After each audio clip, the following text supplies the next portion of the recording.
Friends, welcome back. ഇന്നത്തെ recipe ഒരു chicken cutlet ആണ്. നല്ല എളുപ്പത്തിൽ നല്ല ടേസ്റ്റി ആയിട്ടുള്ള ഒരു ചിക്കൻ കട്ട്ലറ്റ് എങ്ങനെയാണ് വീട്ടിൽ തയ്യാറാക്കി എടുക്കുന്നതെന്ന് നോക്കാം.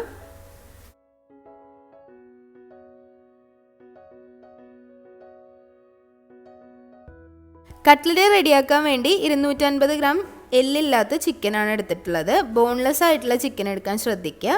3 കട്ട് ചെയ്തിട്ടുണ്ട്. ബ്രസ്റ്റ് പീസാണ്. ഇനി കുറച്ചുകൂടി ചെറുതായിട്ട് കട്ട് ചെയ്യണമെങ്കിൽ അങ്ങനെ കട്ട് ചെയ്തെടുക്കാം. അതനുസരിച്ച് അത് നന്നായിട്ട് വെന്ത് വരാൻ എളുപ്പമുണ്ടാവും.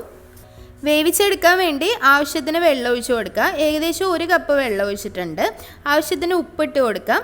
1 ടീസ്പൂൺ അളവിൽ കുരുമുളക് പൊടി കൂടി ചേർത്ത് കൊടുക്കാം. നല്ലതുപോലെ ഒന്ന് മിക്സ് ചെയ്ത് ഇതൊന്ന് വേവിച്ചെടുക്കാം. 1/2 ടീസ്പൂൺ മഞ്ഞൾപ്പൊടി കൂടി ചേർത്ത് കൊടുക്കുന്നുണ്ട്. മീഡിയം ഫ്ലെയിമിൽ വെള്ളം വറ്റുന്നത് വരെ അടച്ചു വെച്ച് വേവിച്ചെടുക്കാം. 2 ഉരുളക്കിഴങ്ങ് എടുത്തിട്ടുണ്ട്. ഏകദേശം ഒരു 300 ഗ്രാം ഉരുളക്കിഴങ്ങുണ്ട്. ഇതും നല്ലപോലെ ഒന്ന് വേവിച്ച് മാഷ് ചെയ്തെടുക്കണം. കട്ട്ലറ്റ് റെഡിയാക്കാൻ വേണ്ടി ഒരു പാനിലേക്ക് കുറച്ച് വെളിച്ചെണ്ണയാണ് ഒഴിച്ചു കൊടുത്തിട്ടുള്ളത്. ഏകദേശം ഒരു 2 ടീസ്പൂൺ വെളിച്ചെണ്ണയാണ്. അതിലേക്ക് ഒരു സവാള ചെറുതായിട്ട് ചോപ്പ് ചെയ്തത് നല്ലതുപോലെ കൊത്തിയരിഞ്ഞ സവാള ചേർത്ത് കൊടുക്കണം. അതിലേക്ക് 1 ടീസ്പൂൺ അളവിൽ ഇഞ്ചി വെളുത്തുള്ളി പേസ്റ്റ് ചേർത്ത് കൊടുക്കാം. നല്ലതുപോലെ പച്ചമണം മാറുന്നിടം വരെ വഴറ്റി കൊടുക്കുക. ഇനി അതിലേക്ക് കുറച്ച് കറിവേപ്പില ചേർത്ത് കൊടുക്കുക. കറിവേപ്പില ചെറുതായിട്ടൊന്ന് മുറിച്ചിടണമെങ്കിൽ മുറിച്ചിടാം. 2-3 പച്ചമുളക് ചേർക്കാം. എരിവിനനുസരിച്ച് ചേർത്ത് കൊടുക്കാം. ഞാനിവിടെ ഒരു വലിയ പച്ചമുളകാണ് ചേർത്തിട്ടുള്ളത്. ചിക്കൻ വേവിച്ചെടുത്തത് ഇതുപോലെ ഒന്ന് ക്രഷ് ചെയ്തെടുത്തിട്ടുണ്ട്. മിക്സിയിലാണ് ക്രഷ് ചെയ്തത്.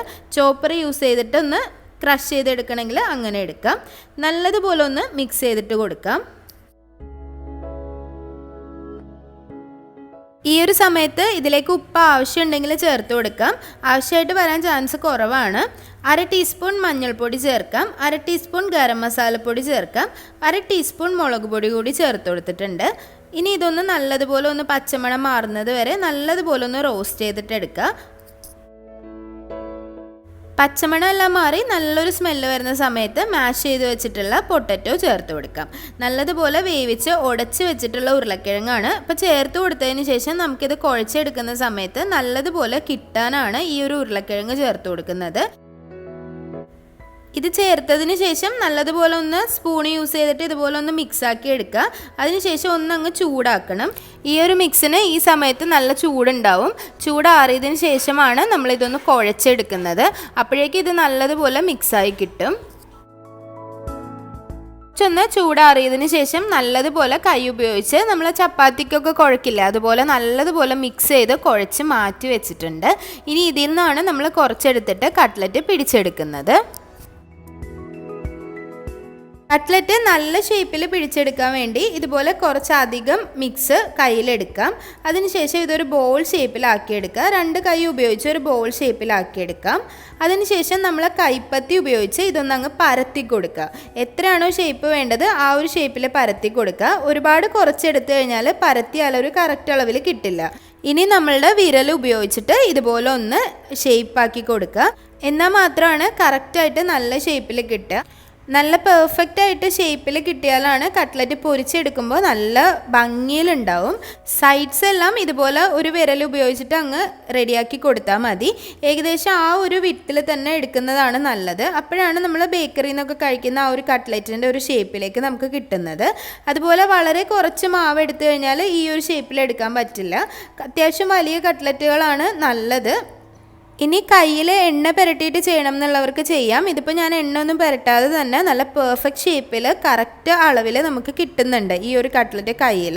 ഞാനിപ്പോൾ എണ്ണയോ വെള്ളമോ ഒന്നും കയ്യിൽ പുരട്ടിയിട്ടില്ല. എന്നിട്ട് കൂടി നല്ല ഷേപ്പായിട്ട് എനിക്ക് ഈ ഒരു മിക്സ്ചർ യൂസ് ചെയ്തിട്ട് ചെയ്യാൻ പറ്റുന്നുണ്ട്.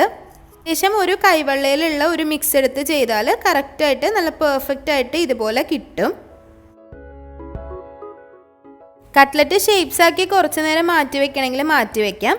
ബ്രെഡ് ക്രംസിലാണ് മുക്കി പൊരിക്കുന്നത്. അതുപോലെ ഡിപ്പ് ചെയ്ത് പൊരിക്കാൻ വേണ്ടി ഒരു മുട്ട ബീറ്റ് ചെയ്തിട്ടുണ്ട്. അതിലേക്ക് ഒരു 2 ടേബിൾ സ്പൂൺ പാലാണ് ചേർത്ത് കൊടുക്കുന്നത്. പാല് കൂടി ചേർത്തതിന് ശേഷം നല്ലതുപോലെ ഒന്ന് കലക്കിയെടുക്കുക. ഈ ഒരു മിക്സിൽ മുക്കിയതിന് ശേഷം ബ്രെഡ് ക്രംസിൽ മുക്കി പൊരിച്ചെടുക്കാം. ഒരു കോട്ടിംഗ് മുക്കിയാൽ മതിയാവും. ഒരു തവണ മുട്ടയുടെ മിക്സിൽ മുക്കുക. അതിനുശേഷം ബ്രെഡ് ക്രംസിൽ മുക്കിയിട്ട് നല്ല ചൂടായ എണ്ണയിലിട്ട് അങ്ങ് പൊരിച്ചെടുത്താൽ നല്ല പെർഫെക്റ്റ് ആയിട്ട് കട്ട്ലറ്റ് നമുക്ക് വീട്ടിലുണ്ടാക്കിയെടുക്കാം.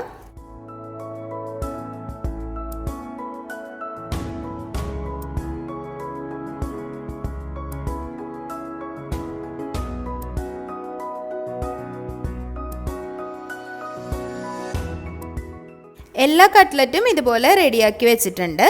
ഒരു മീഡിയം ചൂടായ എണ്ണയിലിട്ട് പൊരിച്ചെടുക്കുക. ഒരുപാട് ചൂടായ എണ്ണയിൽ ഇട്ട് പൊരിക്കരുത്. കുറച്ചധികം എണ്ണയിലിട്ട് പൊരിച്ചെടുത്താൽ പെട്ടെന്ന് തന്നെ അത് റെഡിയായി കിട്ടും.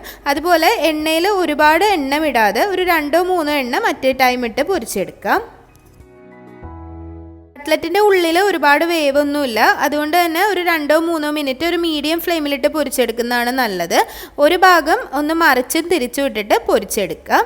അപ്പോൾ കട്ട്ലറ്റ് റെഡി ആയിട്ടുണ്ട്. പക്ക ബേക്കറി സ്റ്റൈലിൽ നല്ല ടേസ്റ്റിൽ അതുപോലെ നല്ല പെർഫെക്റ്റ് ഷേപ്പിലാണ് ഈ ഒരു കട്ട്ലറ്റ് റെഡിയാക്കി എടുത്തിട്ടുള്ളത്. വളരെ ഈസിയാണ്, എളുപ്പത്തിൽ ആർക്കും ഉണ്ടാക്കിയെടുക്കാൻ പറ്റുന്ന നല്ലൊരു റെസിപ്പിയാണ്. അപ്പോൾ വീഡിയോ എല്ലാവർക്കും ഇഷ്ടമായെന്ന് വിചാരിക്കുന്നു. വീഡിയോസൊക്കെ ഇഷ്ടമാവുന്നുണ്ടെങ്കിൽ ചാനൽ സബ്സ്ക്രൈബ് ചെയ്യാൻ മറക്കരുത്. അതുപോലെ കൂടെയുള്ള ബെല്ലൈക്കൺ പ്രസ് ചെയ്യണം. അപ്പോൾ ഈ ക്രിസ്മസിനൊക്കെ എല്ലാവരും ട്രൈ ചെയ്ത് നോക്കിയിട്ട് അഭിപ്രായങ്ങളൊക്കെ അറിയിക്കുക. ഇൻഗ്രീഡിയൻസും മെഷർമെൻറ്റ്സും ഡിസ്ക്രിപ്ഷൻ ബോക്സിൽ കൊടുത്തിട്ടുണ്ട്. അപ്പോൾ ഇനിയും നല്ലൊരു റെസിപ്പി ആയിട്ട് വരുന്നതായിരിക്കും. അതുവരേക്കും താങ്ക് യു.